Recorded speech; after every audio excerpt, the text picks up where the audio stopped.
When our next guest is not developing software, he can be seen holding tightly to 2 silver bars and moving his feet speedily across the Step Maniac's pads and often landing atop his leaderboard.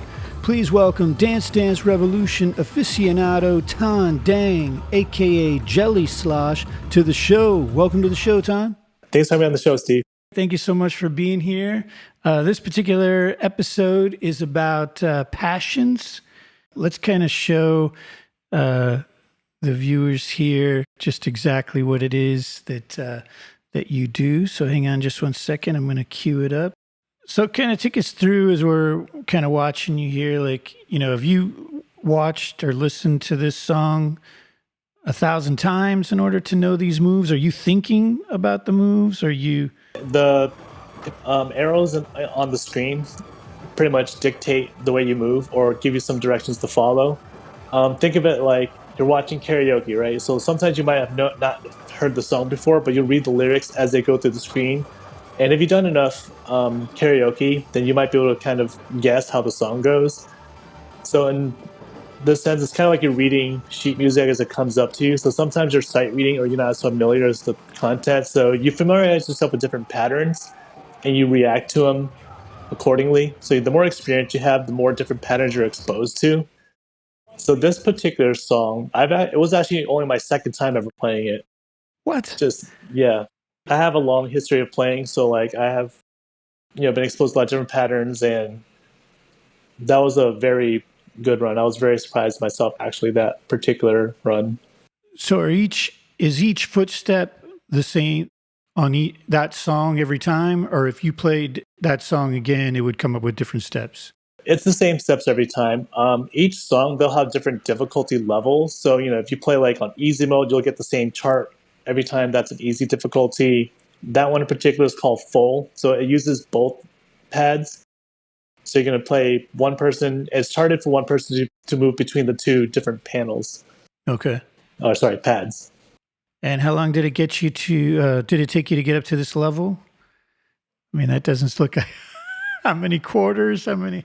So I started playing in 2002, but I became more active in 2005. And I would say my breakthrough was closer to end of 2006, 2007-ish was when I started having my real breakthrough with the game. And so are you thinking? Are you feeling? What is it that because you've got to know where those pads are. You're obviously not looking down. It looks like you're looking more at the screen than you are, down at your feet. Are you doing every peripheral? Do you have an extreme 180-degree peripheral? So I would say when you're starting off, you have a lot more thoughts that go through your mind, like where are my feet? How is my body positioned for this? How am I executing this? But as I'm playing, I try to blank out.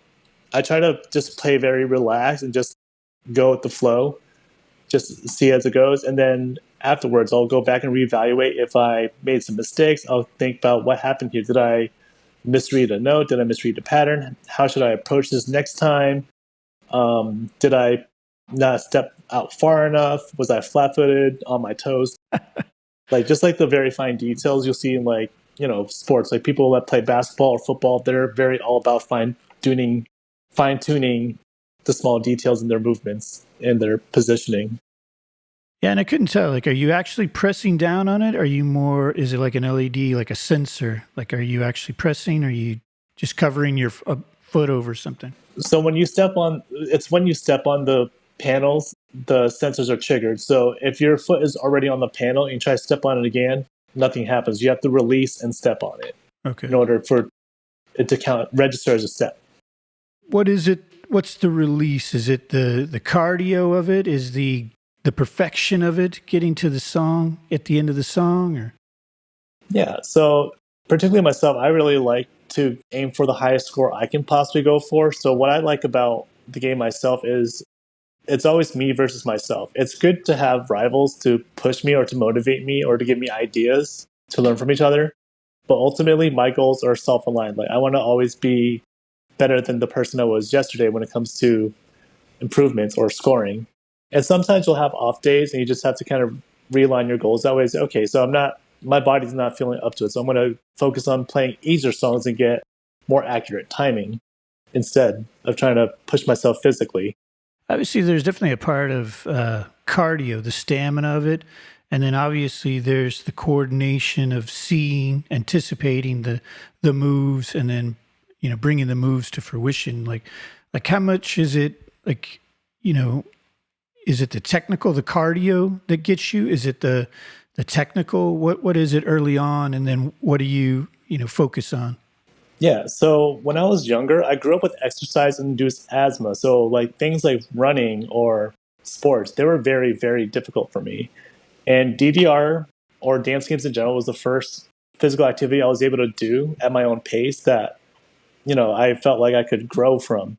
And it helped me enough where I no longer need an inhaler for anything. So Oh, wow. it's really strengthened my lungs a lot. Being able to like gradually move up versus like running is a lot more demanding because once I start running a trail, I have to either finish it or I have to like walk back or something like that. Oh, nice. That's good. So, you got tap dancers, they have a certain shoe that they do, Jordan, preferred is Air Jordans. Is there a certain shoe that is ideal for what you do, and then is there a certain shoe that you particularly appreciate? Right back, actually. Okay. Go back to a little bit of time doing this thing here. It still kills me every time I watch it. All right. All right. So this is also talked a lot. Like almost every post you find like a popular like DDR or Pump It Up group asks what shoes are people using or what shoe is that person using. Let's say what shoes is the best player in Chile using. So we always have that kind of information, and a lot of us will find a pair of shoes we like and stick to that one exact brand, model, series until they no longer can find it. So back in 2009, whenever I was very active in Pump It Up, those are Puma tapers. And I don't have one to show because they literally don't exist. Actually, the year I got mine, they stopped manufacturing them. Oh, man. Bet you wish you had those pair now, huh? Yeah. And then, so as time went by, for me in particular, I use these. They're called the Apollo Speedforms Generation Ooh. 1. So they're very thin. It's very thin. The traction's really good, so it's not too sticky, but it's also not too slippery either. They're pretty flexible as well too. And then there's another one that's fairly popular too. These are called Skinners. They're kind of like sock shoes. So it's kind of like socks with the sole on them. Like it's literally just a sock. Those almost seem too soft. I don't know if you're going to press the pad with that. Yeah. Which do you prefer? I prefer using an actual shoe, but like if I want to have more speed but less accuracy, I'll go for these. If I want better accuracy, I'll go for these. But the shoes are a good part of the game, but like your actual technique is more important than the shoes itself. Like really, really strong players can kind of adapt in any shoes they play. And like anything else, I mean, it's a sport. So, I mean, what takeaways do you take away from the pad that you bring into your job as a software developer?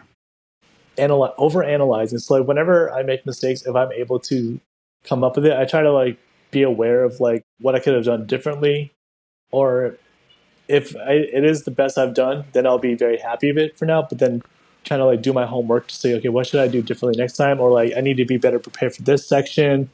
If I position myself this way, then I'll have more momentum for certain patterns and things like that. And then you're kind of rocking along. You're starting to get your dance moves on. You're starting to hit some leaderboards. At some point, you decide, hey, maybe I should put one of these events on. Yeah. So back in 2010, I want to say, it was whatever year the Saints won the Super Bowl, because when I was at the airport, that's what was showing on the TV. I went to Virginia to my first Pump It Up tournament. So a game I actually played. It was a small event. There was a snowstorm that happened, a lot of entrants that couldn't make it out because of travel, because we had a big snow that stopped a lot of airports and things like that. So I attended my first event there, and that's the one that I felt like was the one that really got me into the community. So I was an unknown player from Ocala, Florida. No one's heard of me unless you've been on the forums before. What did you have a name, or do you have a name? I used JellySlosh as my handle, but that wasn't my handle back then. But that's what I use nowadays. I just use my first name. Okay. So a friend of mine from Florida, he invited me to go to Virginia with him for this Pump It Up tournament. I was like, oh, this sounds like a cool experience. So, I had zero expectations whatsoever. I was my arcade I played at, it was Easy Street in Ocala. We were 2 versions behind the current version. Like 2 versions is in .1 and .3, or like version 4.0 then 2.0? So usually every year, every other year, something like that, all the games will come up with like a new version that's got like, different features, different songs and things like that, quality of life improvements. Think like, any games that go from like, Devil May Cry 1, Devil May Cry 2, Devil May Cry 3 kind of series, like you have new characters you can play as, or like new combos. Oh, wow, okay. Yeah, so those type of things. Yeah, so there are a lot of like new songs and charts I had not ever seen before.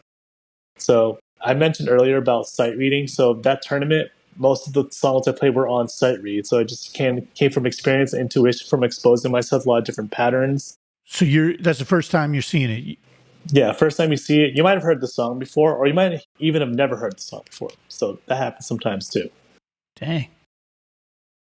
And so you and your friend are like cruising to Virginia, and you're like, hey, what do you think? We should maybe do one of these? Yeah.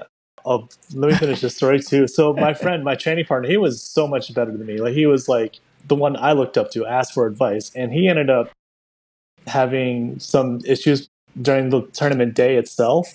So I ended up actually winning that entire tournament as an unknown player. So that's nice. how I ended up getting the community, and I really enjoyed the experience a lot. So way down the road, I've always assisted at tournaments, but it had never been like a tournament league because I'd never felt like I could handle that kind of responsibility. Mm-hmm. So every year we went to different events throughout the year.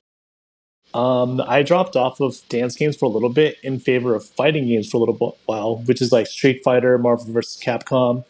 Those were really popular in 2009 to like 2013. Actually, they're still popular now, but that's when I was mostly active in it.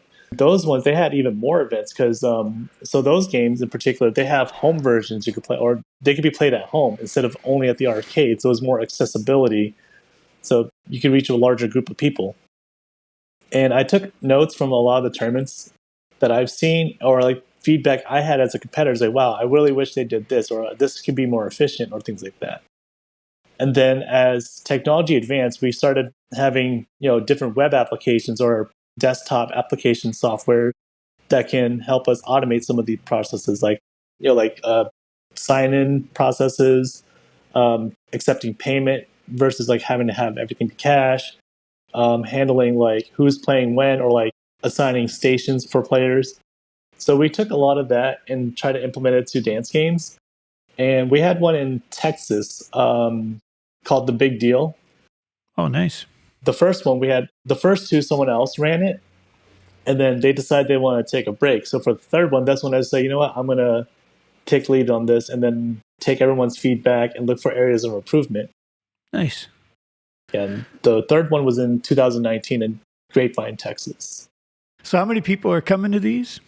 Oh, man. So the first big deal, I want to say we had around 80 people. The second big deal, 1 year later, we had about 160 people attend. Doubling it. Yeah, so like that's people that are spectating and competing. So it's not exclusively all people that are playing in tournaments. And then in 2019 for the Big Deal 3, we had over 300 people show up. So it keeps getting bigger, and then, yeah. And then when you're doing these, like, I mean, I guess you have to come up with prizes, or is it just enough to say, hey, I won? Or yeah, so for some people, it depends on the priorities, but like you definitely don't make enough money from these tournaments to like make it a full-time thing. Nobody that's Doritos isn't calling up doing any license deals? No. Some video games, like, you've probably seen Fortnite has a lot of funding with the esports industry. Whereas we don't really have that infrastructure with DDR, just because, like I mentioned earlier, we don't have the same level of accessibility with home versions. Like for some of us, if we want to play at home, we'd have to outright purchase like a full machine or full like arcade pad that's being tossed out or something, and then refurbish it. And is that something that you would ever think about doing? Oh, of course. Back to the prizes though. Usually, depending on the stage you're in, the prizes are usually like a portion of the entry fee. So like everyone pays $10, and then first place gets like a percentage, second place gets a percentage, and so on and so forth. Sometimes we have merchandise that we can give out as well too. For Pump It Up, in particular, we had Andamiro directly send us cards. Depending on the game you play, there's like cards you use like log in and save your stats or like your scores for the songs. Oh, that's great. Yeah. So we got some limited edition ones we were able to give out at the third big deal. So is there like somebody that is the Kingpin? Like, ooh, here comes so and so, or are there people that are, or does it kind of ebb and flow to where it, where whatever song? Because I guess you were curating the songs if you're doing the tournament, right? Yeah, like there's definitely people that this is actually talked about a lot about like who's the best, and it definitely ebbs and flows kind of depending on the setting they're in. At tournament play, you just never know because for some people they're used to playing on in certain conditions. So like some pads are more sensitive to others, some of them are modified a little bit differently from the stock conditions. And then if you play at home, then you might have them fine tuned to your play style in particular, so you have to adjust in an arcade setting. And then you have to also consider like when you play at home or some casually, you can warm up before playing something difficult. So sometimes if you're waiting for a match for a while and then you have to go up and outright play something difficult right away, then it's a little bit different when you're not warmed up at all or not used to like the screen and pads. So when you're doing the tournament, like you're not programming the steps, are you? I mean, is that from the factory or who comes in and says, or like you were saying, I guess, is every song has steps already configured to it? Yeah, so it just depends on the format of the tournament. In the past, we did like you pick a song, I pick a song, and then we have a random song for a tiebreaker. And then over the years, we kind of figured this is not the best format to go to find the best player. It kind of like rewards people for just limiting their songs to like a specific skill set. So we called it cheesing your way through, which some people were really, really good at doing that, where they were only good at a couple songs and didn't learn the full song list. A lot of fingers going to somebody there. Yeah. No, it was a format that favored me personally a lot because I played a lot of like the weird charts that were not as commonly played. And then, over the years that gets figured out. But yeah. No, we some people have developed some software to like randomize the song list, and then you'll go through like a picking and banning phase of the songs, which I find very interesting because it encourages you to learn the full song list. So it really rewards like more well-rounded players. A lot of times we'll give people like a song list. Hey, we're gonna play everything from this difficulty to this difficulty in this round, or depending on the format, we're playing from this version, anything that came out in this version to this version, so nothing older than this version will show up. So it kind of gives you like a curated song list to go through. Nice.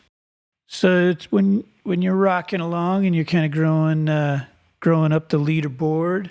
You meeting people? Is this pretty good social scene here? I mean, I'm sure you're pretty much a rock star there. It's like, hey, here comes Jelly. What's your name? JellySlosh. JellySlosh on the way. Yeah. So in both DDR and Pump It Up, I was never really like one of those players that you would really have in a conversation when it comes to like the top players in the world or even state or things like that. I was just kind of like always there. Like if you encounter me in a tournament bracket, you'd be afraid, but I was beatable. So I was kind of like that line to get in. Like if you could beat me, then you can either win the tournament or get within top 8, top 4 type of thing. So I always call myself always like the bridesmaid, never the bride type of thing. I've actually won a couple tournaments before though, but not very many. And they're mostly, I called it luck or just really, I just had a good day is the way I would consider it. Oh, definitely. I would think it would be, a really good day. So what's your Achilles heel? Like what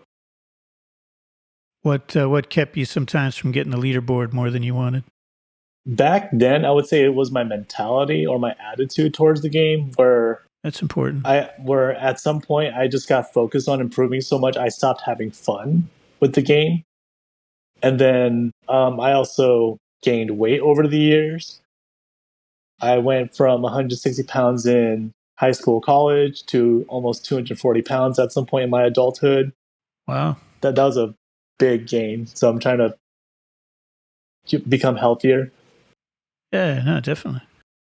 But I've seen people in all different body and health conditions still perform well. You just kind of adapt your play style to what you can physically handle. And so Step Maniacs, the one that came out more recently, the one in the video you showed, that was the first game I've ever played where I was able to make it to a leaderboard or even achieve a world record or be within the world records. Oh, wow. That was a big day. When was that?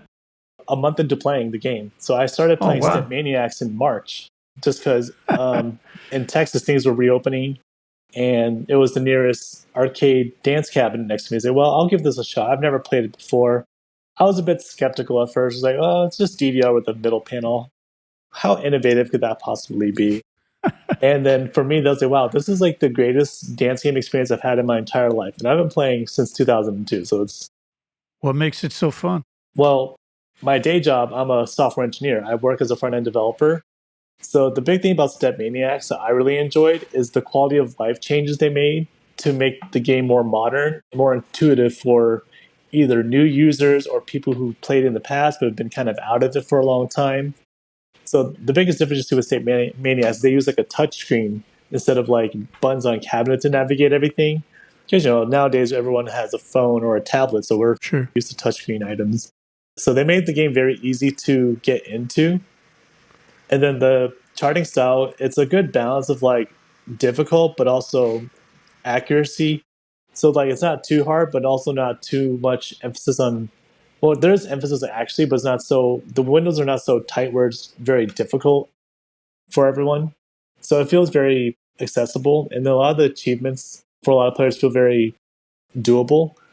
It's not as popular right now as DDR and ITG just because it hasn't been out as long. Hmm. But it's starting to grow interest just because more people are purchasing setups or like you're seeing more setups show up in arcades and whatnot. Right. Yeah. So for me, coming from Pump It Up, Pump It Up has a big emphasis on doubles play. So when I started playing Step Maniacs, that's immediately what I went to.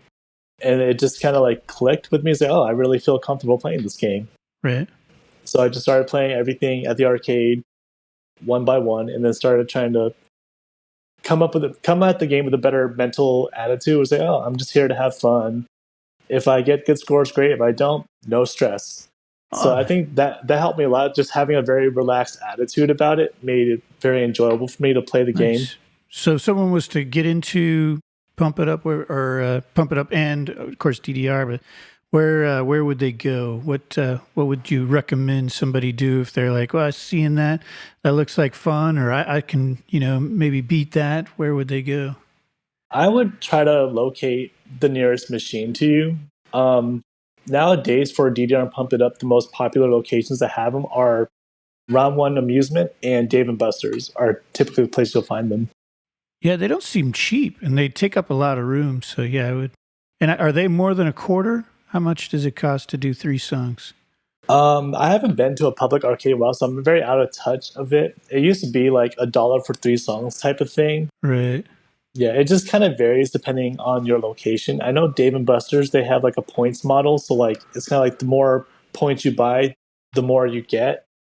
And then I know on Wednesdays they have like a half price thing. So some people will go on Wednesdays to spend less credits, but then you'll have more people. So you kind of like end up with like, hey, I spend less money, but I also have less play time. So some people will kind of like, I'll go on a Tuesday night so I have less players to wait around with. That's good. And how much, if you don't mind me asking, how much money do you think you've spent over the years on? Oh gosh, in over 20 years, I don't even have a number to put to it. Well, I did work in an arcade for 4.5 years, so I nice. didn't spend money for 4 years playing locally. So do you have any tournaments coming up? What does 2021 look like for you?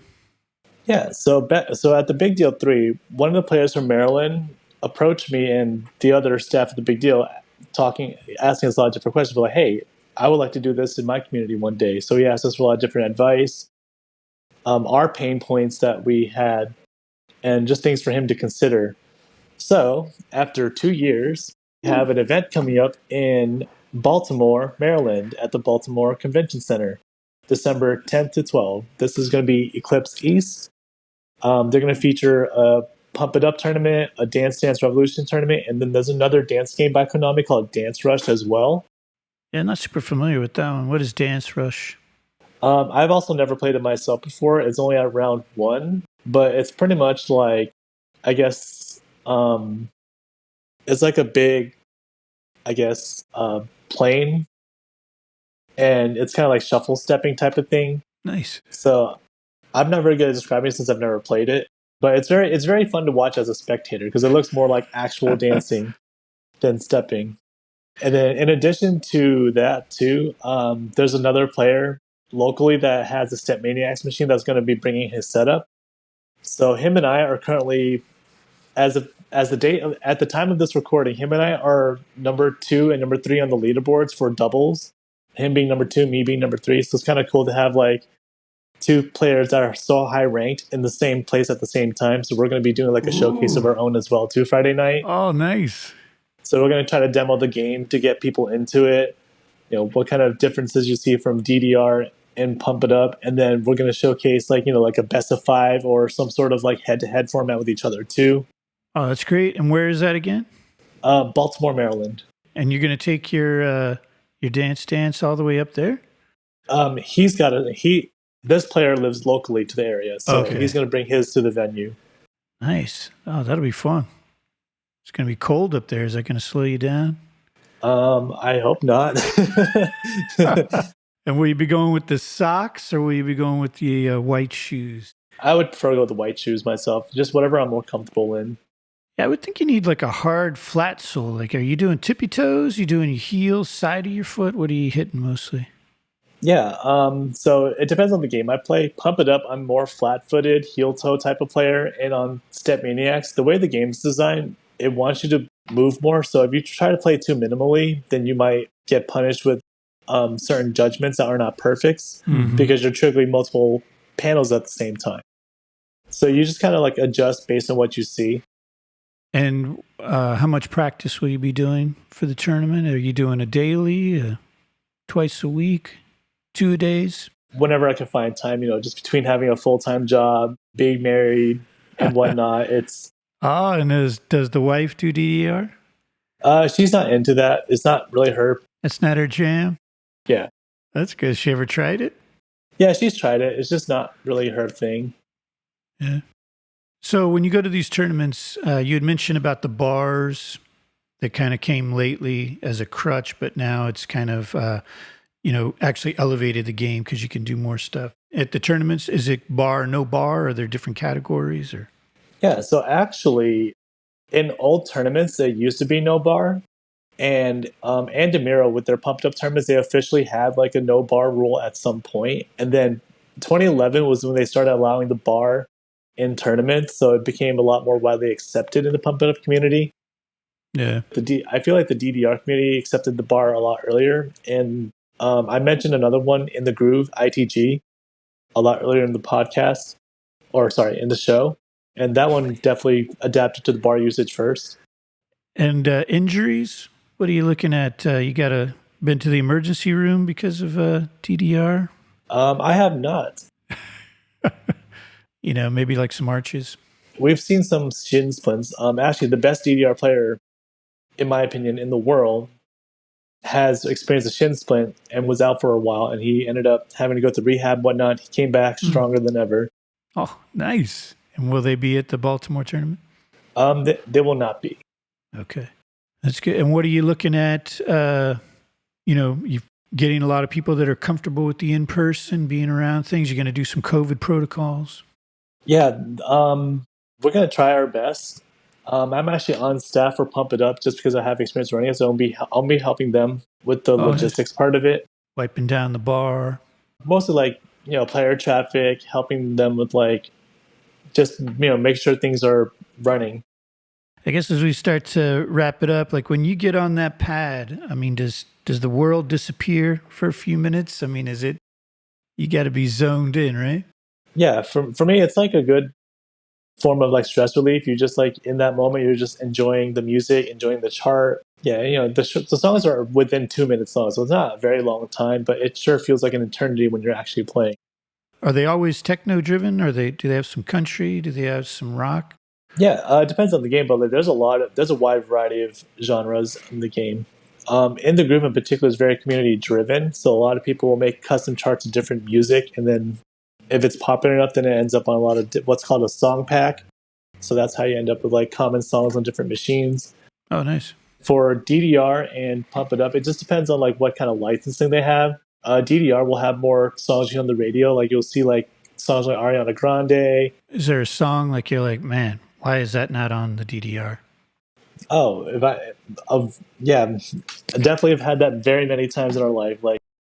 Like anytime I'll listen to a song, I'll like kind of picture, oh yeah, this would be a really cool chart to have in DDR or in some sort of dance game. It's got to be a revenue, right? Don't they tell their managers, just like anything else, get me in a, sitcom, get me in a movie, get me in a DDR?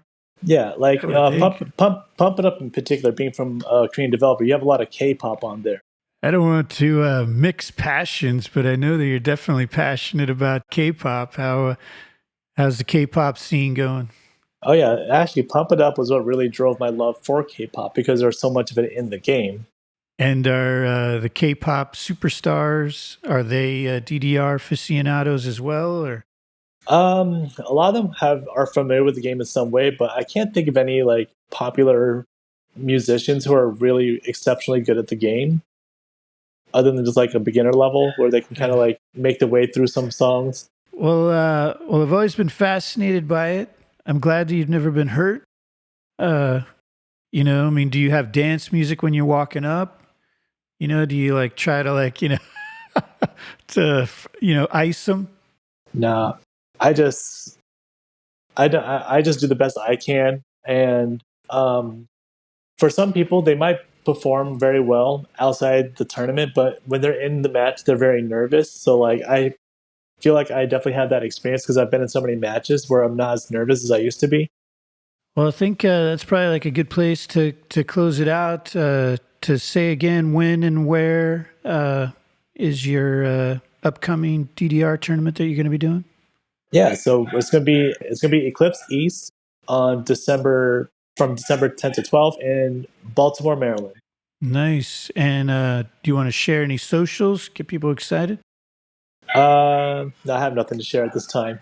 My socials are not very interesting, so. Okay. Well, we find what you do, your passion, certainly interesting, and we find you interesting as well. And thank you so much for sharing your time and sharing your passion. And will you be playing later on tonight? Do you have a couple of songs queued up? Let's see. We will see. Myself and the other player, we're trying to come up with our set list, so it's somewhat scripted, but somewhat like on the fly. Ooh. So we're going to try to kind of go back and forth to kind of determine what songs we want to showcase to people that have never played the game before or skeptical. What's one song? What do you got on there? What do I got on there? I have what's called Max 428, the hardest song in the game. Oh. Just so that some people always want to like, oh, what's the hardest song in the game look like? So I was like, well, let's go ahead and show this off.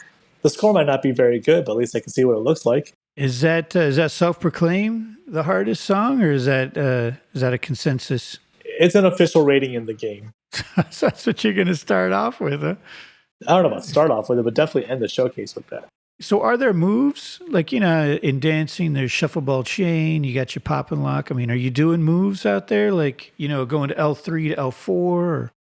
Oh, there's actually a mode for that type of stuff. It's called Freestyling, where you can choreograph moves that go with the chart. So some people do like a knee drop or like a handstand on certain panels. Handstand? Yeah. Wow, that would be something to see. Yeah.